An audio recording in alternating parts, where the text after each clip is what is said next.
Hi, this video is going to be about the WCW vs WWF Invasion storyline, which started in March 2001 and ended in November of the same year.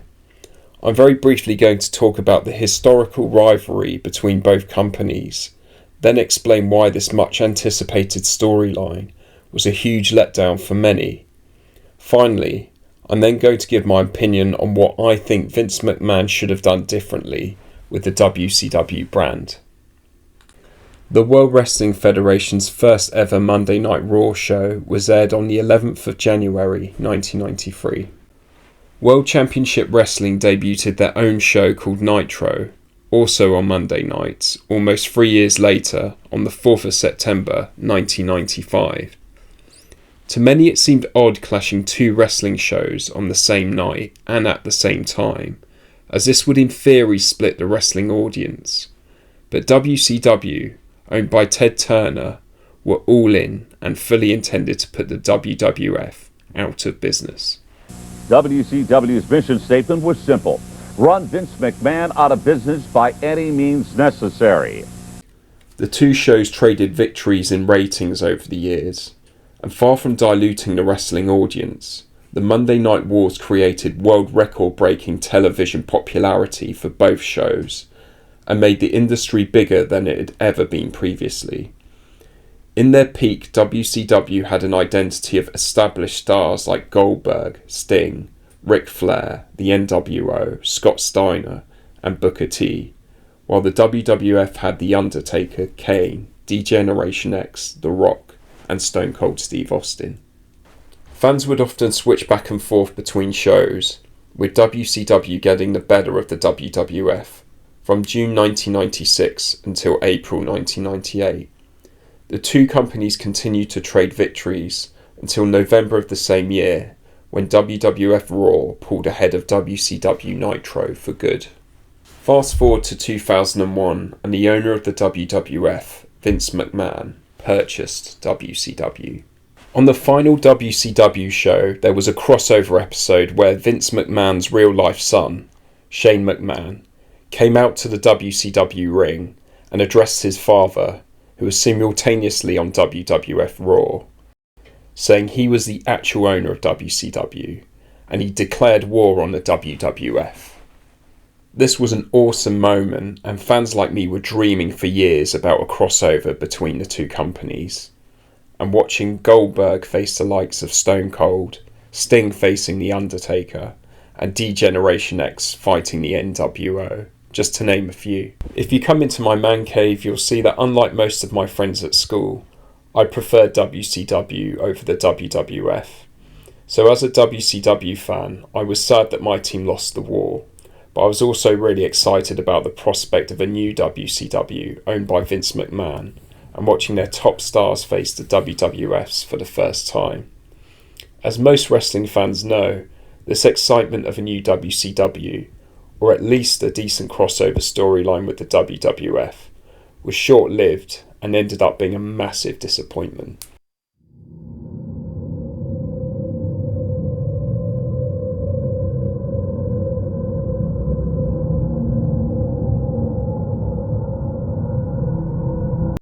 I'm afraid when the WCW invasion started, this was the only televised talent that the WWF were able to sign. This image epitomises how watered down the WCW talent was. A team who were expected to be this huge threat to the megastars already in the WWF. To make matters worse, Buff Bagwell was fired after just 1 week, and DDP was reduced to being booked as, at best, an upper mid-carder, who would get absolutely demolished every week by The Undertaker. This led WCW to only having one main event wrestler in Booker T, who throughout this storyline wouldn't get a single clean victory over any WWF main eventer. This was meant to be WCW's brightest and best, yet he couldn't win one match without resorting to cheating or outside interference. When dreaming about WCW vs WWF, I didn't quite have Mark Jindrak, Chris Kanyon and Hugh Morris in mind. That's not to say they weren't talented, but considering the WWF couldn't sign everyone from WCW, what they should have done is focus on quality over quantity. The only saving grace really was the 3 wrestlers signed from WCW's Cruiserweight division, who are somewhat decent and the only ones not humiliated on a weekly basis. Paul Heyman said, "The Invasion storyline could never live up to the hype because the key components weren't there. What was WCW? WCW was Hulk Hogan and the NWO. They weren't coming. They had guaranteed checks to sit at home. WCW was Ric Flair and the Four Horsemen. Flair wasn't coming. He had a guaranteed check to sit at home. WCW was Goldberg. Goldberg wasn't coming. He had a guaranteed check to sit at home. So what did you really get? A watered-down version of a bad episode of WCW Thunder against the entire WWF. So no one was really interested in it, and I can't blame them." With the WCW talent Vince had, the very best we could have hoped for on the WCW team was Lance Storm, Mike Awesome, Booker T, DDP, and Buff Bagwell. With Buff Bagwell fired, they would have had to put someone like Chris Kanyon there. It really makes me wonder what Vince McMahon was thinking, as the Invasion pay-per-view was planned months in advance, and he would have been perfectly aware of what talent he could and could not sign. I think it's fair to say that this is the WCW team fans wanted. This is the WCW team fans expected. But this is the WCW team fans got. It was literally the equivalent of Marvel buying the rights to DC with this huge war teased. Only on the DC side there's no Batman, no Superman, no Wonder Woman, no Flash, no Shazam. Only the Green Lantern, the Blue Beetle, and some lesser known DC heroes. The Marvel side also demolished them with ease, making the whole war absolutely pointless. The better option, in my opinion, was to just wait 1 year to do this angle properly, with all the very best WCW talent. The vast majority of the WWF would sign on to their show within 1 year anyway. The contracts for Eric Bischoff, Goldberg, Sting, the NWO, the Steiners, Flair, and Rey Mysterio were all up, or bought out less than a year after the Invasion pay-per-view anyway. Vince McMahon had a conglomerate ownership of American wrestling. These talents weren't going to work for any other company once their WCW contracts were up. If Vince McMahon really couldn't wait to do an Invasion angle, they could have had an ECW Invasion instead, as all of their top talents like Rob Van Dam, Sabu, Tommy Dreamer, and the Sandman were free agents. Also, many former ECW wrestlers like Mike Awesome, Lance Storm, Easy Money, and Terry Funk were out of contract, so they could have joined the WWF as ECW wrestlers instead of WCW ones. The WWF could have killed off ECW before the real threat of WCW came along, when the time was right. This is just one idea at the top of my head, and whether it's a brilliant one or not, it's far better than the complete mess we ended up with.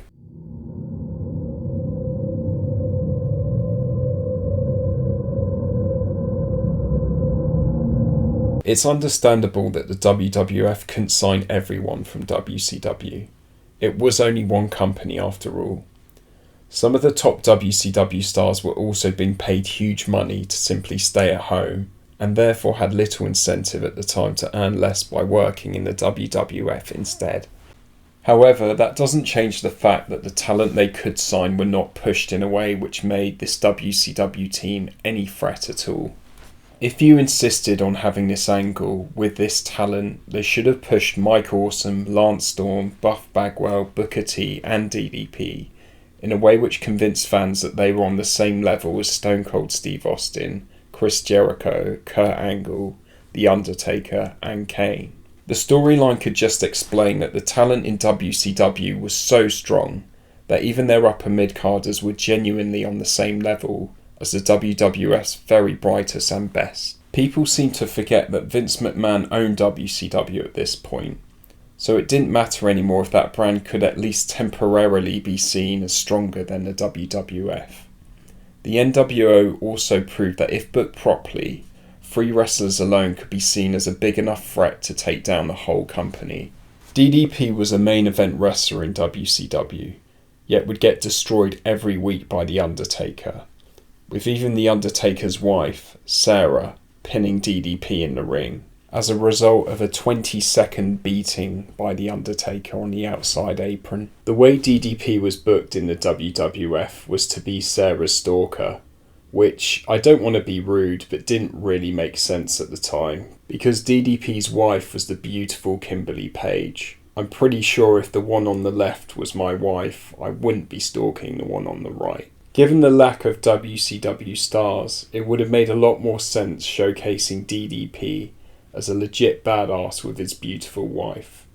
If booked like this, I'm convinced he would have won over some of the WWF fans in the same way Rob Van Dam was able to.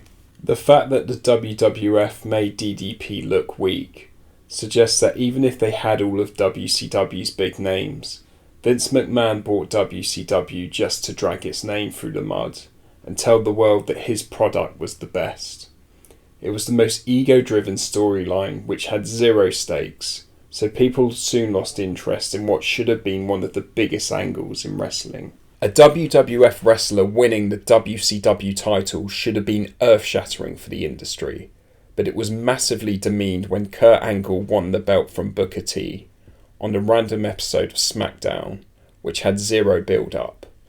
Kurt Angle won despite the relentless outside interference in favour of Booker T, and also had the second entrance despite being the challenger for the belt. The win meant absolutely nothing either, as Kurt Angle would lose the title back just 4 days later on an episode of Raw, again with Booker T's victory only coming after more relentless outside interference. The match was also in the middle of the show and not even the main event, with 3 matches happening afterwards. Disrespect was regularly exhibited to the WCW name. In the final Survivor Series match, all 5 of the Alliance members came into the ring first, and the WWF's first entrant, The Big Show, boldly charges into the ring, with all 5 Alliance members running away scared. You might as well have shouted on the microphone that the WWF's weakest wrestler could beat all 5 of the very best Alliance ones, all on his own. This also happened in the Invasion pay-per-view, where a so-called WCW victory was Billy Gunn, The Big Show and Albert getting their own entrances, with the WCW team coming out together before all of them were press slammed. Only relentless cheating got them the win before they were all individually floored by The Big Show. In fact, out of the 4 matches where WCW were involved in the entire pay-per-view, there was only one clean victory over a WWF wrestler, which was Billy Kidman versus X-Pac. This segment in the Invasion pay-per-view was just crass really. A young man wearing a WCW shirt came in to get Hardcore Holly's autograph and was jeered by the WWF fans, before he confronted him and said, "This is not WCW New York, it's WWF New York," ripping the young man's shirt off, pushing him away and saying, "Now get the hell out of here before you get your ass kicked," to the loud cheers of the WWF fans. Now look, this was obviously a pre-planned skit, but I don't think it was sending a very nice message to WCW fans who might have wanted an autograph from a WWF wrestler. It supports the theory that Vince McMahon bought WCW just to drag its name through the mud. Or rather, he thought that's what most fans wanted to see. I guess it would get a cheap cheer if you're a WWF loyalist, but I can't imagine it improved the WCW merchandise sales. Nor made the over 2 million WCW loyalists, who stayed tuned with the company until its very last show, feel very welcome. It would have been a much better gesture if this skit had Hardcore Holly humbling the WWF fans who are harassing this man by telling them that he's just a wrestling fan like they are before signing his autograph. Maybe I'm being too sensitive, but even as a 13-year-old, I remember feeling uncomfortable watching this.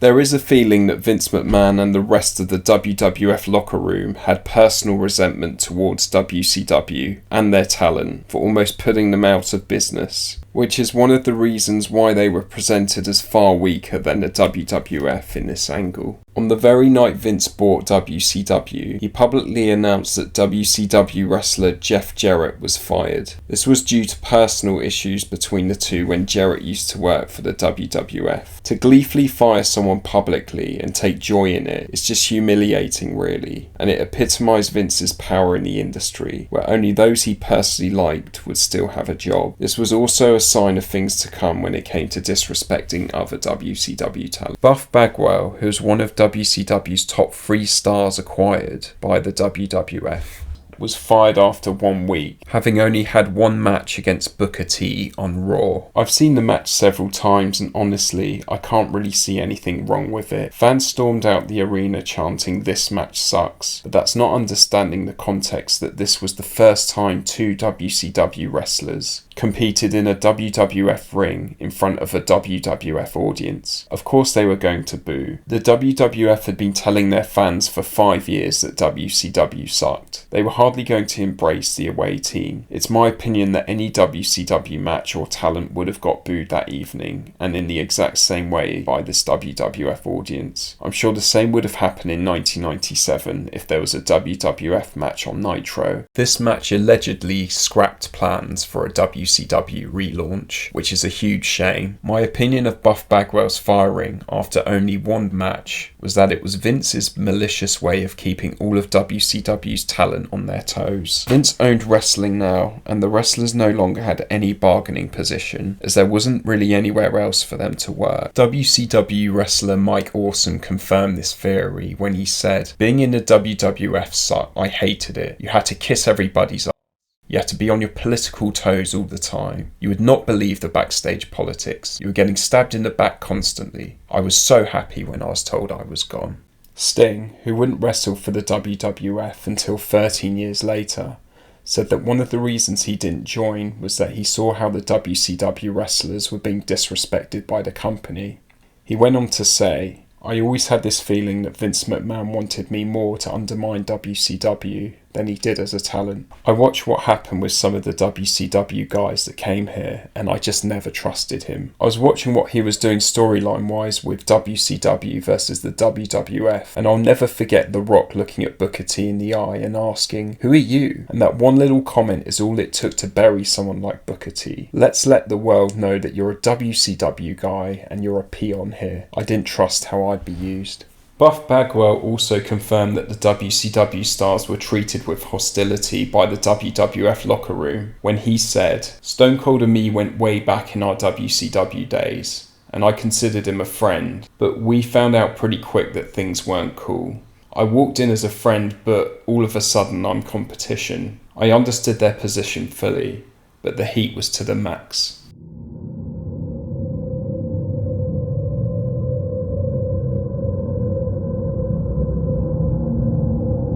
There was also a suggestion that the WCW wrestlers weren't allowed to have their own identities. Buff Bagwell said, 10 seconds before I come through the curtain for my first match, and Shane McMahon appears.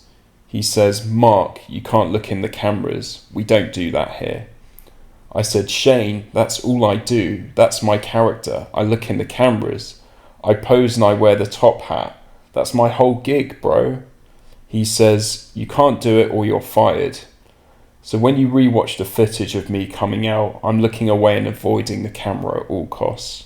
My pyro was off the charts." The Undertaker also reportedly complained to Vince McMahon that DDP did not know how to realistically take bumps and convince the audience that he was really hurt. Retrospectively, they discovered that in WCW they did this differently to the WWF, so there was a complete lack of understanding of the WCW product and an unrealistic expectation for wrestling veterans to suddenly forget everything they knew and learn the WWF way of doing things from day one.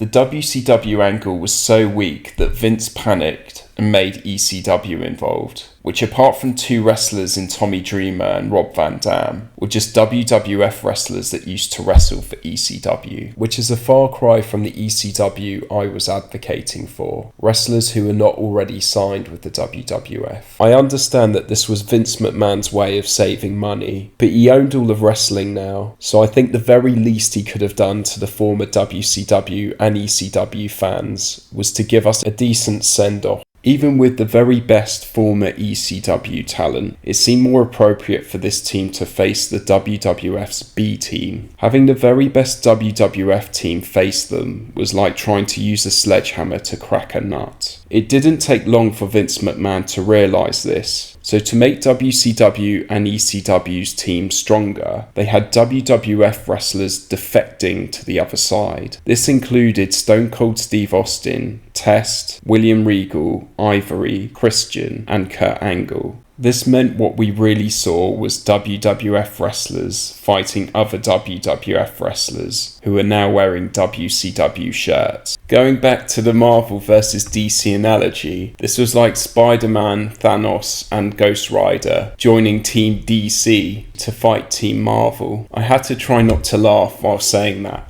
but that's literally the WCW vs WWF storyline we got.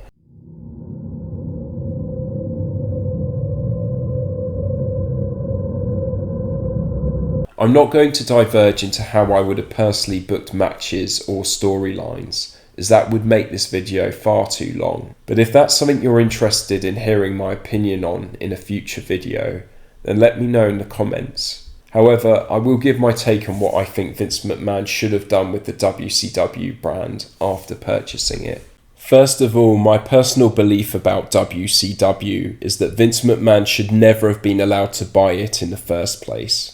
On the basis of antitrust laws which protects against one or two companies buying out all of their competition and owning an entire industry. Consumers win when there's competition, and it forces companies to innovate, produce better content, and provide competitive value for money. Even if you hated WCW, it's indisputable that the WWF product became more popular because of this competition, as it led Vince McMahon to drop his family-friendly product and replace it with the Attitude Era. It's also indisputable that the industry nosedived shortly after the WWF's purchase of WCW. To put it into context, the lowest ever recorded rating of WCW Nitro is still at least 3 times higher than the average rating of a current WWF Raw show. It's my belief that Vince McMahon buying WCW was the worst thing that happened in wrestling, but I digress.